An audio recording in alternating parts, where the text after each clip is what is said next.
Hello guys, good morning. Nandito ako ngayon sa USC guys. Kita mo yung sports car nga Jeep Rudy guys. Camaro. Kita mo yun guys, Camaro. Camaro. Ito yung mga kasama ko sa trabaho dito sa USC guys na yung mga sasakyan lang nila.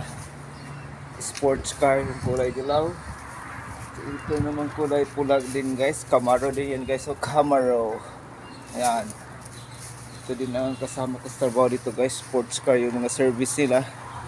Nagbablog ako para makita ninyo anong buhay dito sa ibang bansa. Sobrang lamig ngayon dito sa New Orleans. Galing ako bumili ng toothpaste guys kasi na short na yung toothpaste ko. Pupunta na ako ngayon sa Rome. Bumili ako ng toothpaste kasi this week sampan ako sa platform sa Philwood, Texas guys. Mag-travel kami na galing dito punta doon 7 hours, then galing Texas to sa area 14 hours guys, then sasakay kami ng ng crew boat. Kailangan magdala kami ng mga pagkain na ibabaon namin or mga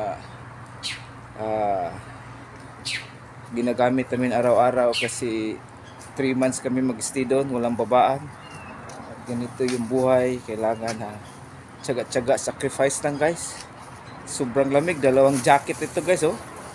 Kita mo, dalawang jacket na, may t-shirt pa sa loob.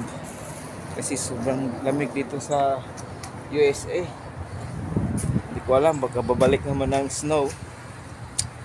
Hanggang dito muna guys. Shout out sa aking mga kaibigan, mga supporters dyan sa Pilipinas at sa buong mundo, lalo na sa OFW.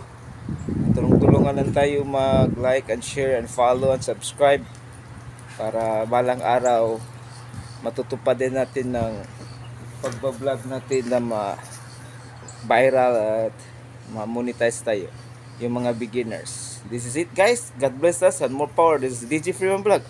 Mabuhay! Bye-bye!